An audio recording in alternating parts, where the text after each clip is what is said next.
പശ്ചിമേഷ്യയിലെ യുദ്ധത്തിൽ അമേരിക്ക നേരിട്ട് ഇടപെടുമോ എന്ന കാര്യത്തിൽ അവ്യക്തതയും സന്ദേഹവും നിലനിൽക്കെ ഇറാനും ഇസ്രയേലും തമ്മിലുള്ള മിസൈൽ യുദ്ധം ശക്തമായ തോതിൽ തുടരുകയാണ്.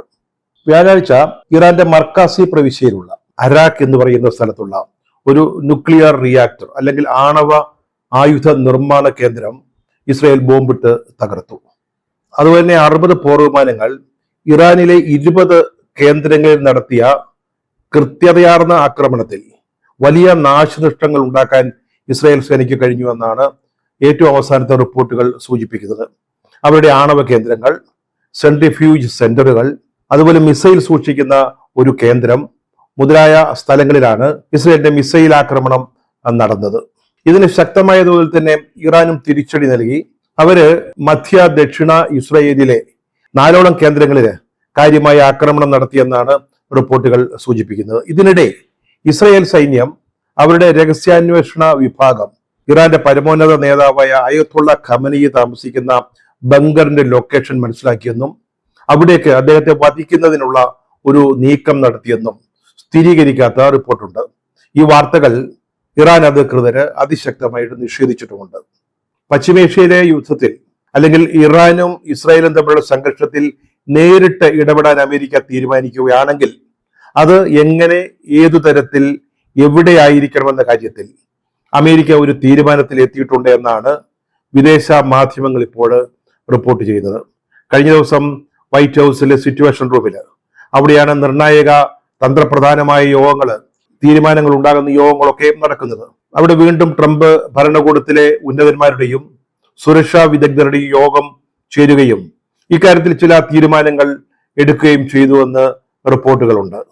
യുദ്ധത്തിൽ നേരിട്ട് ഇടപെടുന്ന കാര്യത്തിൽ ട്രംപ് ഭരണകൂടത്തിൽ തന്നെ അഭിപ്രായ വ്യത്യാസമുണ്ട്. ചിലർ അതിനെ എതിർക്കുന്നുണ്ട്. ട്രംപ് ഇത്തവണ അധികാരത്തിൽ വന്നപ്പോൾ അദ്ദേഹത്തിന്റെ നയമായി പ്രഖ്യാപിച്ചിരുന്നത് അന്യ രാജ്യങ്ങളിൽ യുദ്ധം ഉണ്ടാവുകയില്ല, അല്ലെങ്കിൽ യുദ്ധത്തിൽ പങ്കെടുക്കില്ല എന്നാണ്. പക്ഷേ ഇറാനും ഇസ്രായേലും തമ്മിലുള്ള സംഘർഷം മൂർച്ഛിച്ചപ്പോൾ ആ ഒരു നിലപാടിൽ ട്രംപ് അല്പം മാറ്റം വരുത്തിയിട്ടുണ്ട്. പക്ഷേ അദ്ദേഹത്തോടൊപ്പം നിൽക്കുന്ന ഭരണകൂടത്തിന്റെ പ്രധാന ആളുകൾ ഇപ്പോഴും വാദിക്കുന്നത് അങ്ങനെ നേരിട്ടുള്ള യുദ്ധത്തിൽ ഇടപെടേണ്ട ആവശ്യമില്ല എന്നാണ്. ട്രംപിന്റെ പാർട്ടിയായ റിപ്പബ്ലിക്കൻ പാർട്ടിയിലും ഇത് സംബന്ധിച്ച അഭിപ്രായ വ്യത്യാസമുണ്ട്. എന്തായാലും ഇക്കാര്യത്തിൽ അവസാന തീരുമാനമെടുക്കുന്നതിന് സിറ്റുവേഷൻ റൂമിൽ ചേർന്ന ഉന്നതതല യോഗം ട്രംപിനെ ചുമതലപ്പെടുത്തിയിരിക്കുകയാണ്. ഇനി അദ്ദേഹമാണ് തീരുമാനമെടുക്കുക. ഞാൻ എന്താണ് തീരുമാനിക്കുക, എന്താണ് ചെയ്യാൻ പോവുക എന്ന് നിങ്ങൾക്ക് ആർക്കും അറിയില്ല എന്നാണ് ട്രംപ് പറയുന്നത്. അടുത്ത ആഴ്ചയിൽ വളരെ പ്രധാനപ്പെട്ട ഒരു സൈനിക നടപടി ഉണ്ടാകുമെന്ന് അദ്ദേഹം ഈ യോഗത്തിന് ശേഷം പറയുകയുണ്ടായി. എ ബിഗ് ആക്ഷൻ എന്നാണ് അദ്ദേഹം ഇതിനെ വിശേഷിപ്പിച്ചത്. അതിന്റെ വിശദാംശങ്ങളിലേക്കൊന്നും അദ്ദേഹം കടന്നില്ല.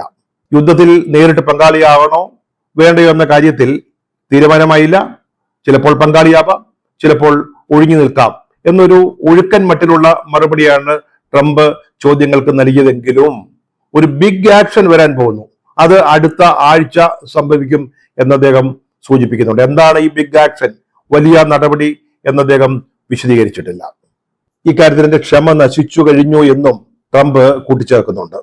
ഇനി പശ്ചിമേഷ്യയിലെ ഇറാനെതിരായിട്ടുള്ള യുദ്ധത്തിൽ നേരിട്ട് പങ്കാളിയാവാൻ അമേരിക്ക തീരുമാനിച്ചാൽ തന്നെ അത് അവിടുത്തെ ആണവ ആയുധ നിർമ്മാണ കേന്ദ്രങ്ങൾ ലക്ഷ്യമാക്കിയുള്ളതായിരിക്കുമെന്നാണ് റിപ്പോർട്ടുകളിൽ പറയുന്നത്. പ്രത്യേകിച്ച് ഇറാന്റെ ഫോർദോ എന്ന് പറയുന്ന ആണവ നിർമ്മാണ കേന്ദ്രം. നേരത്തെ നഥാൻസില് ആദ്യ ദിവസം തന്നെ ഇസ്രയേല് മിസൈൽ ആക്രമണം നടത്തി അവിടെ കാര്യമായ കേടുപാടുകൾ ഉണ്ടാവുകയും ചെയ്തു.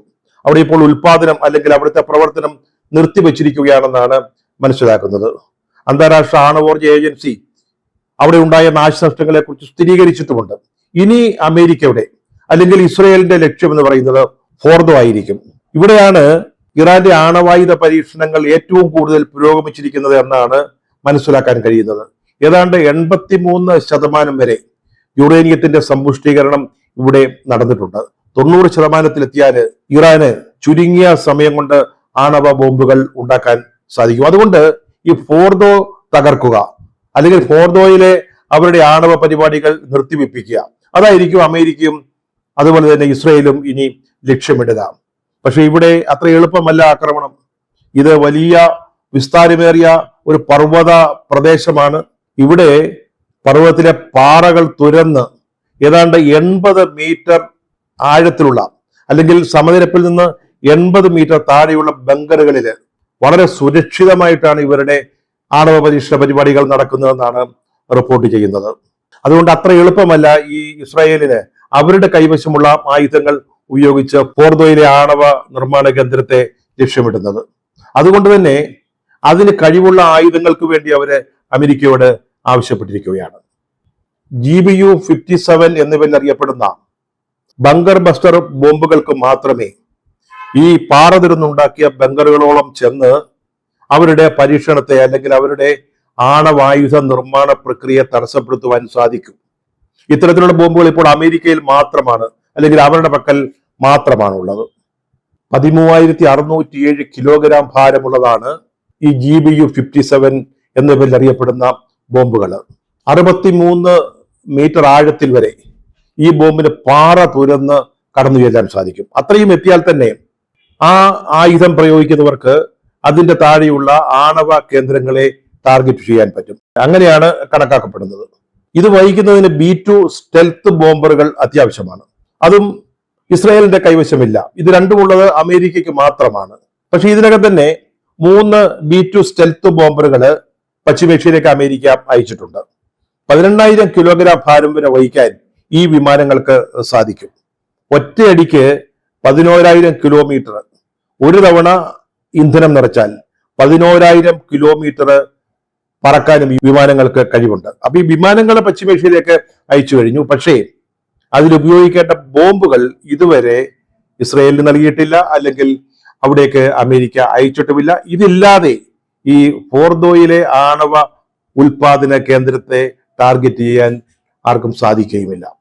ഇതിന് മറ്റൊരു രസകരമായ വാർത്ത വന്നിരിക്കുന്നത് അമേരിക്കൻ പ്രസിഡന്റിന്റെ ഡൂംസ്ഡേ പ്ലെയിൻ എന്ന് പറയുന്ന ഒരു പ്രത്യേക വിമാനം അത് വാഷിംഗ്ടണിനടുത്ത് എത്തി എന്നുള്ളതാണ്. വാഷിംഗ്ടണിനടുത്ത് മേരിലാൻഡിലെ ആൻഡ്രൂ വ്യോമസേനാ താവളത്തിൽ ഇപ്പോൾ ആ വിമാനം സൂക്ഷിച്ചിരിക്കുകയാണ്. ഇത് ലൂസിയാനയിലായിരുന്നു, അവിടെ നിന്നാണ് കൊണ്ടുവന്നത്.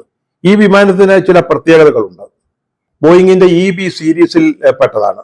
ഇത് ഉപയോഗിക്കുന്നത് ആകാശത്ത് പറക്കുമ്പോൾ തന്നെ സേനാ വിഭാഗങ്ങൾക്ക് കമാൻഡുകൾ അല്ലെങ്കിൽ ഉത്തരവുകൾ നൽകാൻ പര്യാപ്തമായ സംവിധാനങ്ങളാണ് ഈ ഡൂംസ്ഡേ പ്ലെയിൻ എന്ന് പറയുന്ന ഈ വിമാനത്തിൽ ഉള്ളത്. ഇത് അമേരിക്കൻ പ്രസിഡന്റിനോ അല്ലെങ്കിൽ അദ്ദേഹത്തിന്റെ അഭാവത്തിൽ ഡിഫൻസ് സെക്രട്ടറിക്കോ പ്രതിരോധ സെക്രട്ടറിക്കോ മാത്രമേ ഉപയോഗിക്കുവാൻ അവകാശമുള്ളൂ. അഡ്വാൻസ്ഡ് എയർബോൺ കമാൻഡ് പോസ്റ്റ് എന്നാണ് ഇതിനെപ്പറ്റി പറയുന്നത്.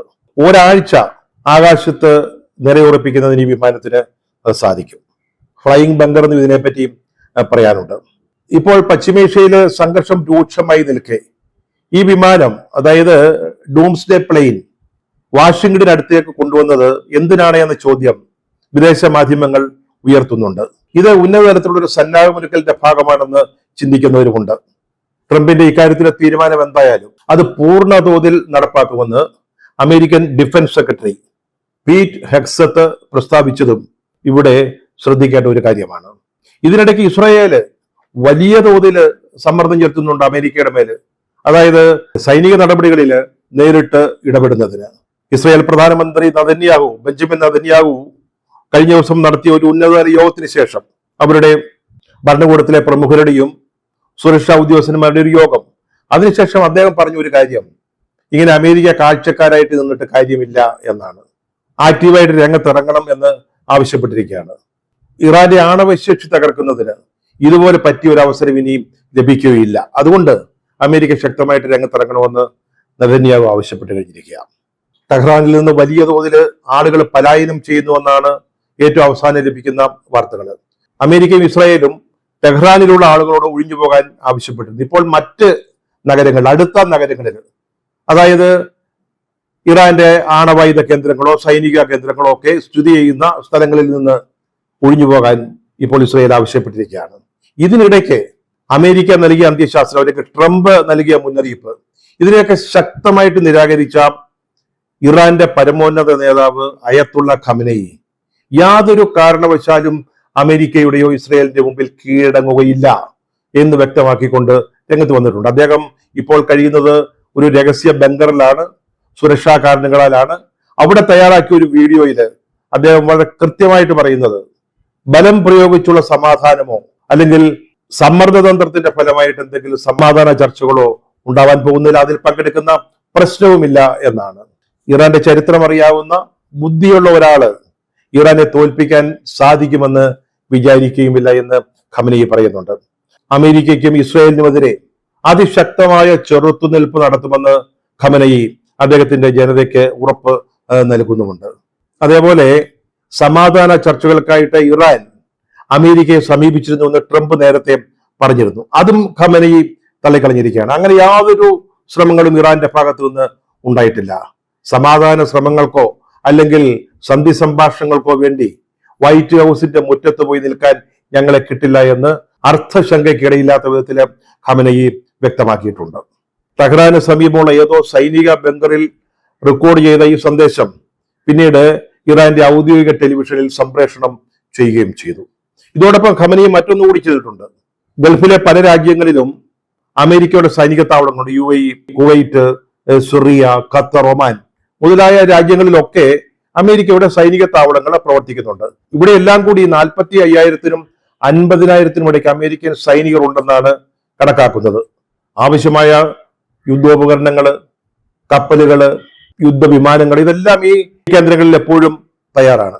ഇതിൽ ഏതെങ്കിലും ഒരു രാജ്യത്തിൽ നിന്ന് ഇറാനെതിരായിട്ട് ഏതെങ്കിലും ഒരു ആക്രമണത്തിന് അമേരിക്കയ്ക്ക് അവസരം കൊടുത്താൽ അത്തരം രാജ്യങ്ങളെ ശത്രുവായി കണക്കാക്കുമെന്നും അവർക്കെതിരെ ഇറാന്റെ ഭാഗത്തു നിന്ന് കടുത്ത ആക്രമണം ഉണ്ടാകും എന്നാണ് ഖമനേയി ഈ ഗൾഫിലെ ഇത്തരം രാജ്യങ്ങളെ അറിയിച്ചിരിക്കുന്നത്. അത് വളരെ പ്രധാനപ്പെട്ട ഒരു സൈനിക നീക്കമാണ്. അമേരിക്കയ്ക്ക് വേണമെങ്കിൽ ഇത്തരം സൈനിക താവളങ്ങൾ കേന്ദ്രമാക്കിക്കൊണ്ട് ഇറാനെതിരെ ശക്തമായിട്ടുള്ള ആക്രമണങ്ങൾ നടത്താൻ കഴിയും. അതുകൊണ്ടാണ് ഖമനേയി ഇതുപോലെ മുൻകൂട്ടിയുള്ള ഒരു മുന്നറിയിപ്പ് നൽകിയിരിക്കുന്നത്. ഖത്തർ മുഖേനയാണ് മറ്റ് ഗൾഫ് രാജ്യങ്ങൾക്ക് ഈ നിർദ്ദേശം അല്ലെങ്കിൽ മുന്നറിയിപ്പ് നൽകിയിരിക്കുന്നത് എന്നാണ് മനസ്സിലാകുന്നത്. ട്രംപ്, നെതന്യാഹു, ഖമനേയി എന്നിവരുടെ ഈ വാക്പോര് അതിശക്തമായിട്ട് തുടരുന്നതിനിടയിലാണ് രണ്ട് രാജ്യങ്ങളും തമ്മിലുള്ള ഈ മിസൈൽ പോരാട്ടവും നടന്നുകൊണ്ടിരിക്കുന്നത്. ഇന്നലെ രാത്രിയും വ്യാഴാഴ്ച പകലും ഇരു രാജ്യങ്ങളും പരസ്പരം മിസൈൽ ഉപയോഗിച്ചുള്ള ആക്രമണങ്ങൾ നടത്തി. രണ്ടു രാജ്യങ്ങൾക്കും കാര്യമായ കേടുപാടുകൾ സംഭവിച്ചിട്ടുണ്ട്. ടെഹ്റാനിലെ ഇറാന്റെ സുരക്ഷയുമായി ബന്ധപ്പെട്ട ഒരു കേന്ദ്രത്തിലും ഇസ്രായേലിന്റെ മിസൈൽ ആക്രമണം ഉണ്ടായി എന്നാണ് റിപ്പോർട്ടുകൾ സൂചിപ്പിക്കുന്നത്.